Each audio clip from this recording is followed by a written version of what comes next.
Normalement, on devrait avoir un son de qualité. Donc aujourd'hui, bonjour à tous d'abord. On se retrouve pour une nouvelle vidéo dans un espace clos. Je vais essayer quand même de sortir, faire des images, puisqu'en fait, je suis pilote professionnel et peut-être que je pourrais sortir, je vois encore, si c'est raisonnable, etc.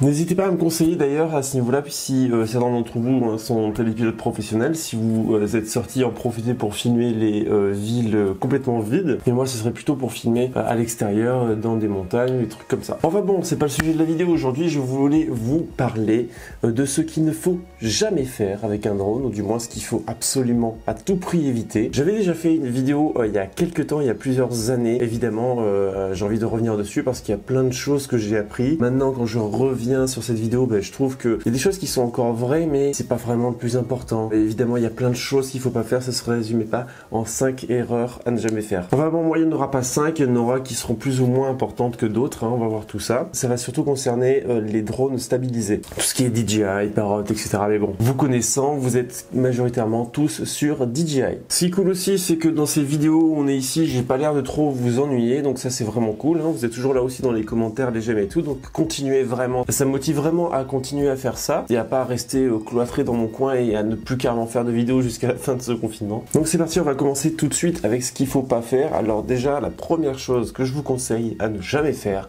c'est avoir un drone qui est figé. Il ne faut jamais que notre drone ne soit pas en mouvement. À moins évidemment de faire une photo, ça paraît logique. Lorsque vous faites vos plans, vous ne devez jamais être dans une situation où votre drone ne bouge pas. Soit il va en avant, soit il va en haut, soit il va en bas, soit il va en arrière. Voilà, il fait tout un tas de choses, votre drone, et vous devez absolument le faire, sinon, en fait, ça va ressembler à une image, ce que vous faites. Déjà que, selon la prise, la situation peut déjà ne pas être très dynamique, mais en plus de ça, si vous bougez pas votre drone, ça va être très compliqué. Quand vous tournez juste de gauche à droite votre joystick pour juste tourner sur place, j'appelle pas ça être en mouvement, évidemment. Il faut que le drone vraiment bouge dans l'espace et pas sur lui-même. Ça, c'est capital, sinon vous n'allez pas avoir de beaux plans. Je sais pas trop comment vous l'expliquer, en fait. Moi, ça me venait même pas à l'esprit, mais je vois quand même certaines vidéos de personnes qui font ça, et vraiment ne faites surtout pas ça. Vous verrez jamais des plans professionnels avec un plan qui ne bouge pas, à moins que ce soit vraiment quelque chose de très précis et de très unique, mais dites-vous qu'il faut jamais faire ça de base. Celui-là est assez rapide comme conseil, je vais m'étaler plus ou moins sur d'autres, comme je vous ai dit. Ce que je vous conseille de surtout pas faire, c'est de faire des espèces de vol no-cut. Lorsque vous faites un vol et que vous enregistrez lorsque vous volez, et puis vous volez comme ça, et puis juste avant d'atterrir, vous coupez l'enregistrement.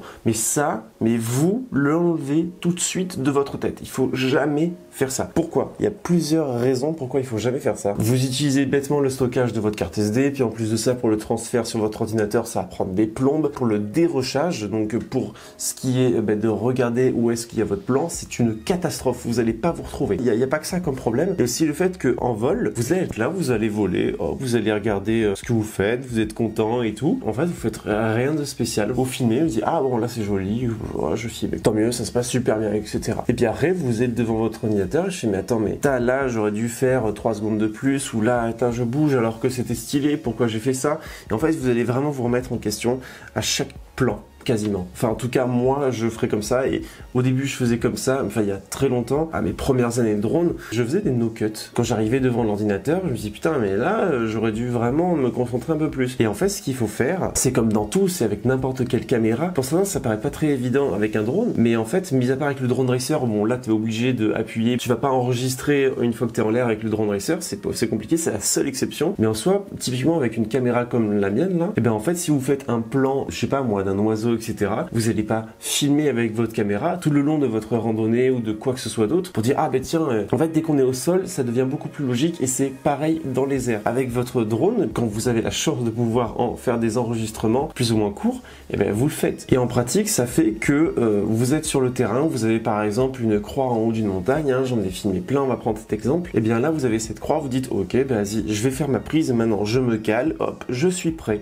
Hop, j'enregistre et là je me concentre à faire ce que je veux. Soit je vais en avant, soit je vais en arrière, soit je fais une rotation, un petit POI. Enregistrer au moment où on fait la prise, ça fait qu'on se concentre beaucoup plus sur ce qu'on fait. On va être beaucoup plus précis, enfin en tout cas on va essayer de l'être. On pourra déterminer un début et une fin de notre plan. Et soyez toujours très large dans vos plans, comme ça au moins en post-production vous allez pouvoir couper vraiment là où vous voulez. Vous n'allez pas être réduit en disant ah j'aurais voulu une seconde de plus. Faites votre plan le plus long possible et après vous pouvez le raccourcir autant que vous voulez en post-production. Donc ouais, pour résumer à ce niveau-là, pourquoi ne jamais faire de no-cut? Parce que en post-production, c'est insupportable, on sait pas où est-ce qu'on a fait nos prises, on se concentre pas sur ce qu'on fait. C'est vraiment la clé pour s'améliorer, je trouve. Une fois que je suis sur mon ordinateur, ben là, ça devient beaucoup plus clair, j'ai déjà des petites miniatures, je sais à peu près ce que c'est, je m'y retrouve beaucoup plus, et puis en plus de ça, ben, ça allège un petit peu tout ce travail. Tant qu'on parle de post-production, on va parler un petit peu du rôle de la musique, hein. J'en ai fait une vidéo consacrée, vous pourrez aller la regarder, parce que là vraiment je parle en détail de tout ça, de comment je trouve mes musiques,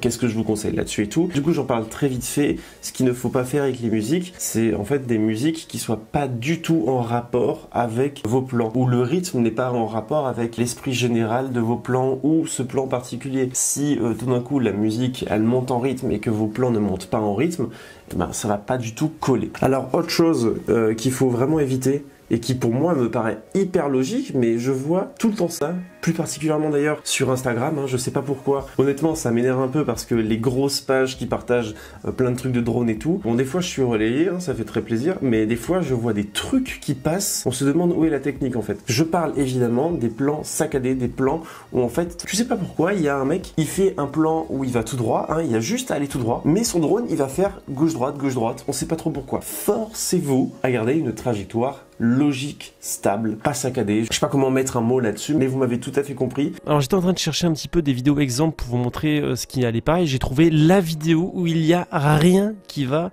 pour moi.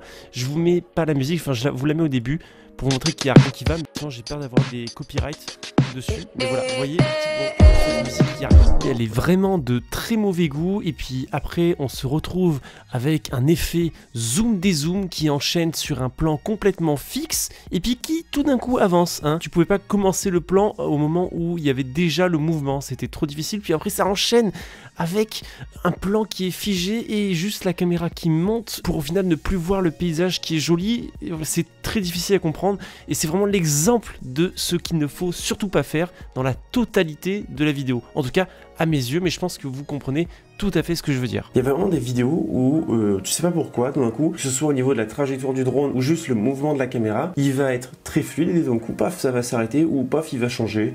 On sait pas trop ce qu'il fait, on sait pas trop ce qui se passe avec ses doigts, si le mec il a la tremblote ou quoi. Essayez vraiment d'être le plus fluide possible. Moi, j'ai mis du temps, hein. Des fois, ça m'arrive aussi évidemment d'avoir un petit peu de tremblote. Typiquement, dans la scène de victoire, j'ai réussi à avoir des plans vraiment stables où ça bouge pas, etc. Mais en fait, quand je revois mes rushs maintenant, je suis quand même assez déçu de la qualité de mon pilotage. Après, il faisait 0 degré, c'était 6h du matin, il y avait beaucoup de conditions qui faisaient que c'était très dur à piloter. Il y avait dans les 60 km/h de vent, donc c'était très compliqué d'avoir quelque chose de très stable. Mais ça n'empêche pas que je suis quand même assez énervé de certains plans que je fais qui auraient pu être bien plus longs, bien plus stables et que j'aurais pu exploiter et qui sont inexploitables. Donc, peu importe les conditions, essayez vraiment d'avoir un drone complètement stable parce que en fait, une fois que vous faites votre vidéo et que vous voyez que tout d'un coup vous faites un gauche-droite, vous savez pas pourquoi, c'est très énervant quand vous êtes très pointilleux sur ça. Moi je suis extrêmement pointilleux, je pense que c'est le truc où je suis le plus pointilleux lorsque je fais mes vidéos,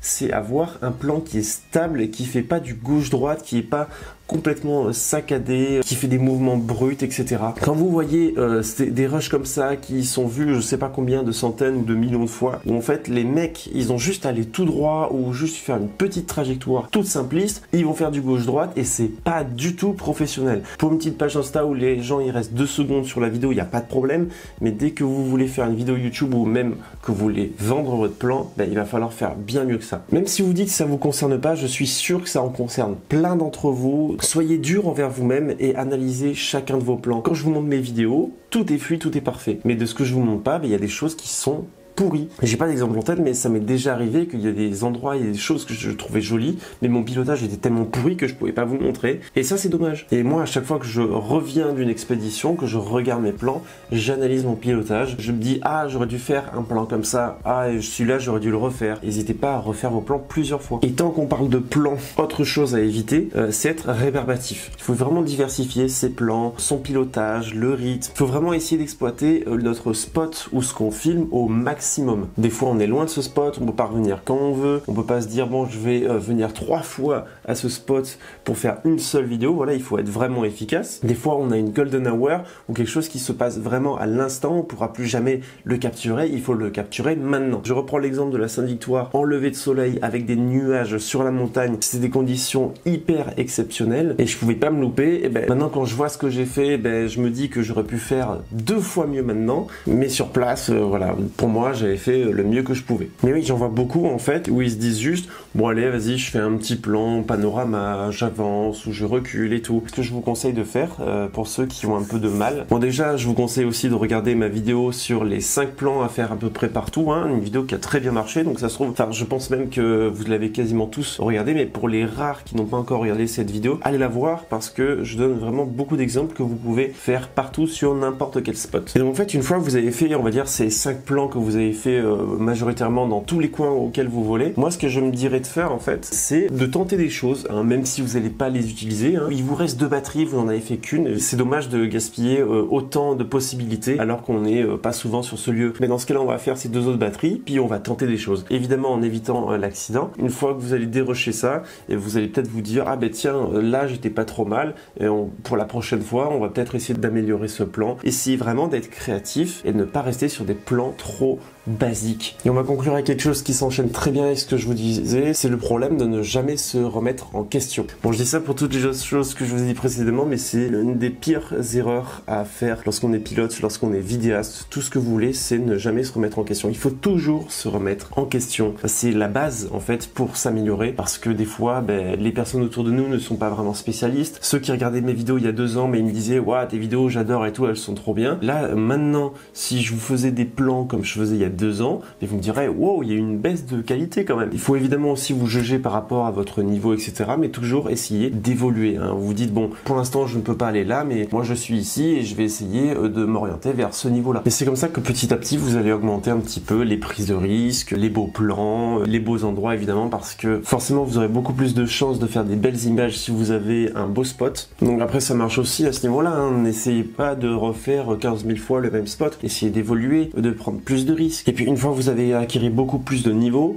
refaites la même chose. Par exemple, j'arrête pas d'en parler dans cette vidéo, la Sainte-Victoire en lever de soleil avec des nuages, j'aimerais beaucoup le refaire. Bon, je vais peut-être pas le refaire en janvier avec 1 degré, si j'ai la chance cet été, si on n'est pas encore bloqué ici, je le referai. Mais en tout cas voilà, ne restez jamais sur vos acquis et essayez toujours de vous améliorer. Donc j'espère que cette nouvelle petite vidéo tuto, conseils, astuces vous aura plu, hein. Si vous n'avez pas vu les autres, je vous invite à les regarder parce que c'est pas avec une seule vidéo que je peux vous apprendre vraiment quelque chose. À l'avenir je ferai des choses beaucoup plus concrètes pour apprendre le drone. Mais en attendant j'espère que tous ces petits conseils vous aident, et surtout n'oubliez pas le petit j'aime, commentaire, c'est pour ça que je fais ça. C'est pour avoir vos retours et qu'on échange. J'espère que la prochaine vidéo sera à l'extérieur. Je sais pas trop comment je vais me débrouiller, mais on va essayer de faire ça dans la légalité évidemment. Si vous voulez de tutos précis, vous me dites dans les commentaires ce que vous voulez, j'essaierai de voir si ça m'inspire, si j'ai envie de le faire, etc.